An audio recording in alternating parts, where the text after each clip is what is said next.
Good morning, students.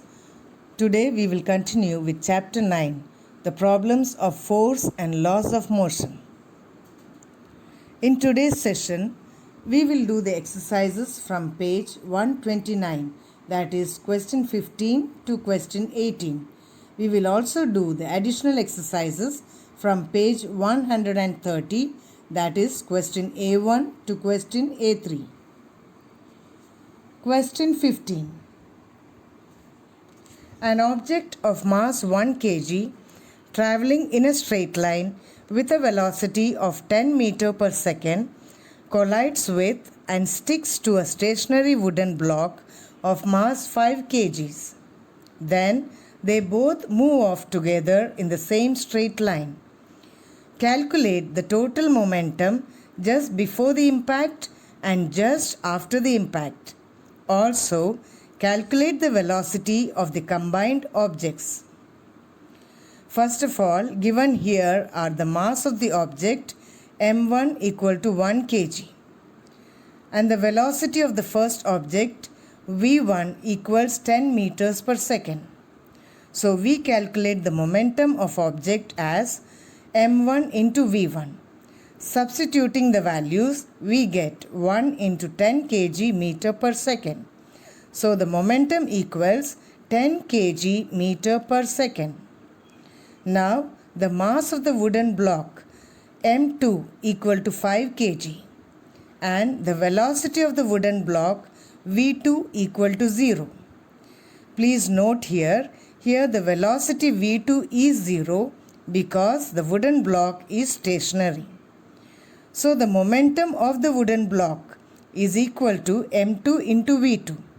Substituting the values of m2 and v2, we get 5 into 0, that equals 0 kg meter per second. So the total momentum equals the momentum of the object plus the momentum of the wooden block, that is equal to 10 plus 0 equal to 10 kg meter per second is the total momentum before the impact. We know that according to the law of conservation of momentum, the total momentum just after the impact will be the same as the total momentum after the impact and before the impact. This means that the total momentum after the impact will also be 10 kg meter per second, which is the same as the momentum we got before the impact. Now, once again we take total momentum equal to 10 kg meter per second. The total mass of the object equal to 1 kg plus 5 kg, where 1 kg was the mass of the object and 5 kg was the mass of the wooden block. So the total mass of both together object and wooden block is equal to 6 kgs. The velocity of the object we are taking as an example v meter per second. So this implies 10 equal to 6 into v, that is v equal to 10 by 6.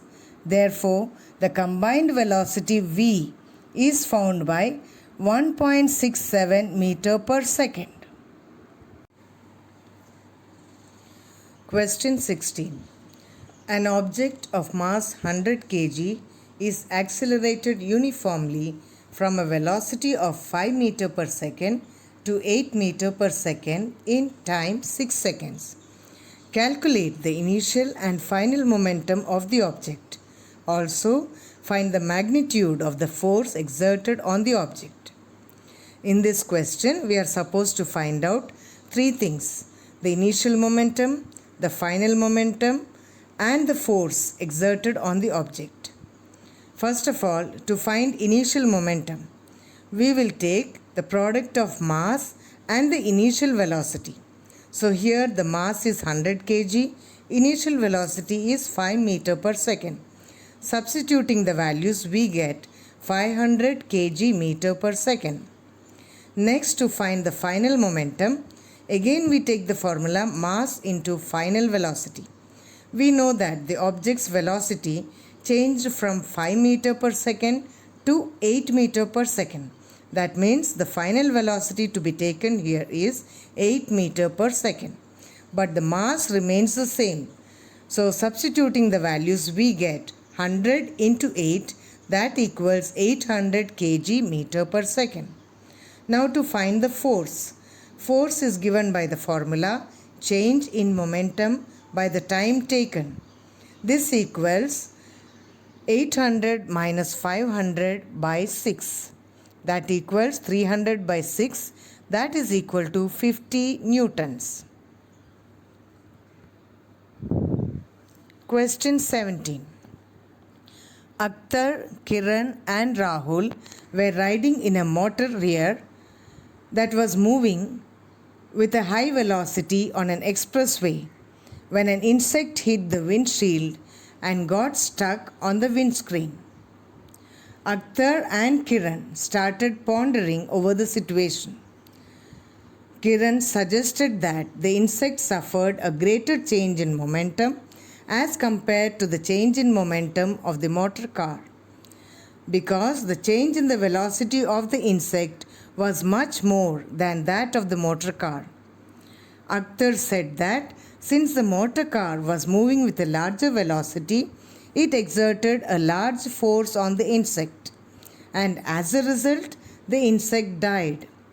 Rahul, while putting an entirely new explanation, said that both the motor car and the insect experienced the same force and a change in their momentum. Comment on these suggestions.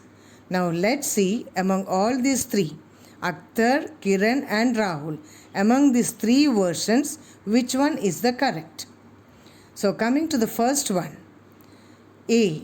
Kiran's suggestion that the insect suffered a greater change in momentum as compared to the change in momentum of the motor car is wrong. And the second person, B. Akhtar's suggestion that since the motor car was moving with a larger velocity, it exerted a larger force on the insect is also wrong. Now the third person, Rahul, that is case C. Rahul's explanation that both the motor car and the insect experience the same force and same change in their momentum is correct. Both experience the same force because the action and reaction forces are always equal and opposite. Moreover, the magnitude of change in their momenta is also the same, though the change in momenta occur in opposite directions. Question 18. How much momentum will a dumbbell of mass 10 kg transfer to the floor if it falls from a height of 80 cm? Take its downward acceleration to be 10 meter per second square. Students, here we have the case of a dumbbell having a mass of 10 kg and it is falling from a height of 80 cm. And while falling, its acceleration is 10 meter per second square. So first we need to calculate the final velocity of the falling dumbbell. That is just before touching the floor. Here, initial velocity when the dumbbell has not started moving, that is u equal to 0. This is because the dumbbell falls from rest position. The final velocity we take as v. This needs to be calculated. The acceleration A given here is 10 meter per second square and the distance or height at which it is falling, S, is taken as 80 centimeter. Now first of all we need to convert the 80 centimeter into meter. So the height is converted as 80 by 100 because 1 meter equal to 100 centimeter. So we get the height as 0.8 meters. That means we found the value of S here. Now we substitute. Here we have the values of U, we have the values of A and S. So using the formula V square equal to U square plus 2AS. Substituting, we get V square equal to 16. That implies v equal to square root of 16, v equal to 4 meter per second.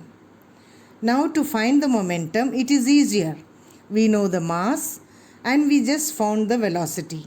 So that is equal to 10 kg into 4 meter per second. That equals 40 kg meter per second.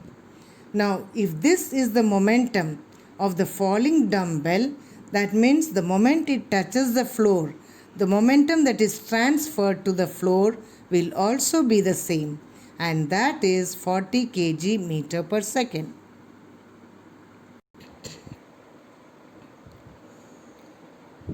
Question 1. The following is the distance time table of an object in motion. Time in seconds and distance in meters. A. What conclusion can you draw about the acceleration? Is it constant, increasing, decreasing, or zero? Question B. What do you infer about the forces acting on the object? Now in this question, we are supposed to answer two parts, A and B. First of all, let us look at the table carefully. We observe that when time is 0 seconds, the distance travelled is 0 meters. When the time is 1 second, the distance travelled is 1 meter. When the time is 2 seconds, the distance travelled is 8 meters. That implies 8 equal to 2 cube. When time is 3 seconds, the distance travelled is 27. That is equal to 3 cube. When it is 4 seconds, the distance is 64 meters. That equals 4 cube. Like this, the table shows that the distance is directly proportional to the cube of time. That means the distance denoted by S is proportional to time t cube.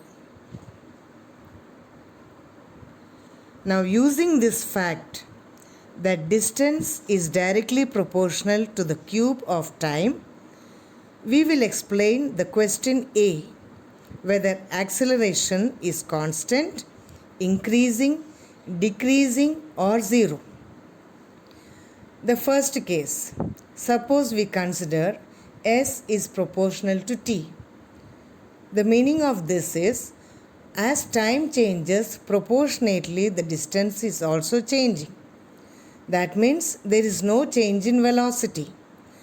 When velocity does not change, that means the acceleration is 0. So substituting A equal to 0 in the equation S equal to ut plus half at square, we get S equal to ut. That means S is directly proportional to t. But this is against our fact which we got now. Our fact says S is directly proportional to t cube. That means we cannot accept this theory that acceleration is 0. In the second case, we can take S proportional to t square. So suppose S is proportional to t square. That means from the equation S equal to ut plus half at square. As t increases, that means S also increases proportionate to t square. That means here the acceleration is constant. But our fact says S is proportional to t cube and not S proportional to t square. So here again we can say that acceleration is not constant. In the next case, let us see whether the acceleration is decreasing. If we look at the table, the distance was going on increasing with time. That means there is no question of the velocity decreasing or the acceleration decreasing. Now coming to the fourth case, our fact S proportional to t cube is right in the sense that here the acceleration is increasing continuously. So the answer to question A is the acceleration is increasing. Next coming to B. In question B, we are asked what we understand about the forces acting on the object. Here we know the formula force equal to mass into acceleration. Just now we saw from the fact distance proportional to time cube, that means our acceleration is increasing. So from the formula F equal to ma, F is proportional to a. That means if acceleration is increasing, the forces acting on the body also will increase.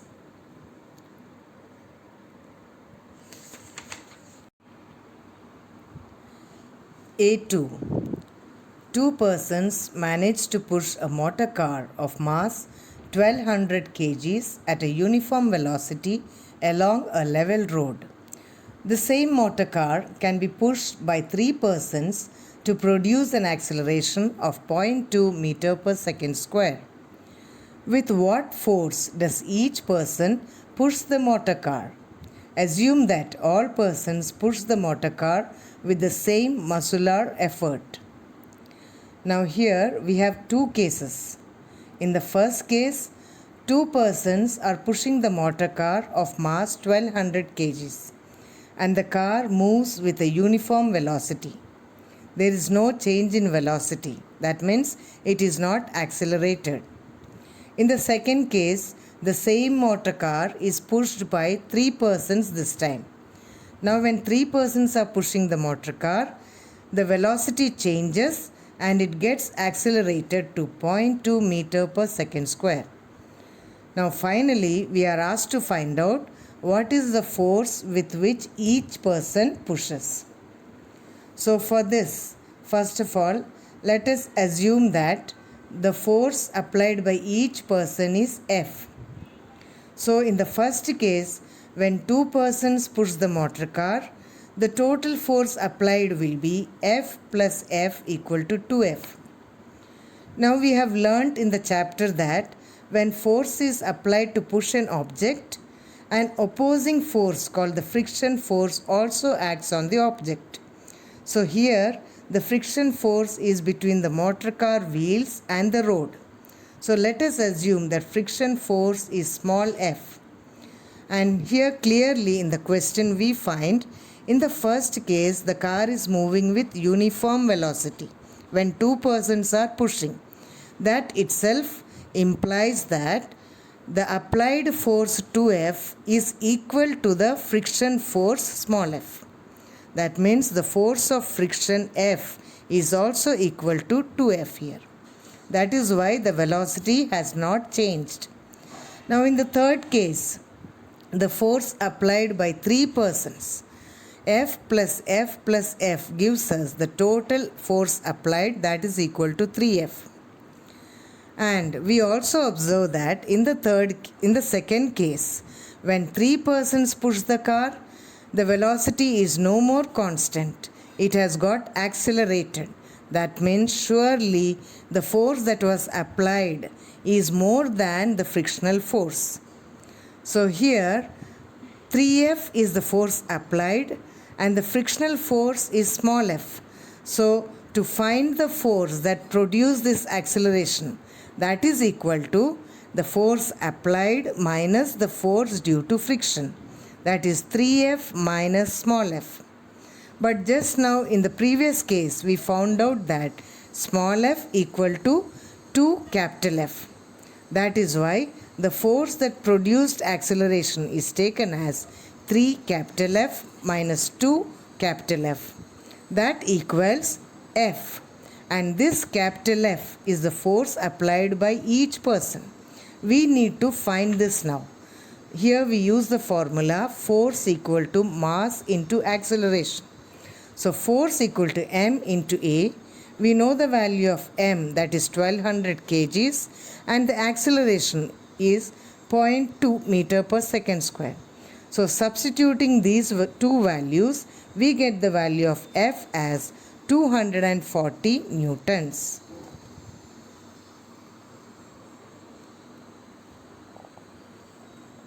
A3. A hammer of mass 500 grams moving at 50 meter per second strikes a nail. The nail stops the hammer in a very short time of 0.01 seconds. What is the force of the nail on the hammer? Given here are the mass M equal to 500 grams. Now the mass of the hammer is given in grams, so we need to convert it into kg. So we divide 500 by 1000. We get the mass of the hammer as 0.5 kg. Next, to find the acceleration, we consider the initial velocity u equal to 50 meter per second and the final velocity v equal to 0. Students, note here v is 0 because the hammer comes to rest the moment it strikes the nail. That is why we take v as 0 here. And we have to find out the acceleration a. And the time t given here is 0.01 seconds. Using these values and substituting in the formula, v equal to u plus at, 0 equal to 50 plus a into 0.01. That implies 0.01 a equal to minus 50. A equals minus 50 divided by 0.01. That means A equal to minus 5000 meter per second square. Now we know the formula for force, F equal to M into A. So substituting the value of M, the mass of the hammer, and its acceleration, that is minus 5000 meter per second square, we get the force. The value of force is found to be minus 2500 Newton. Now here the minus sign indicates that it's an opposing force from the nail on the hammer. That's all for today, children. Thank you.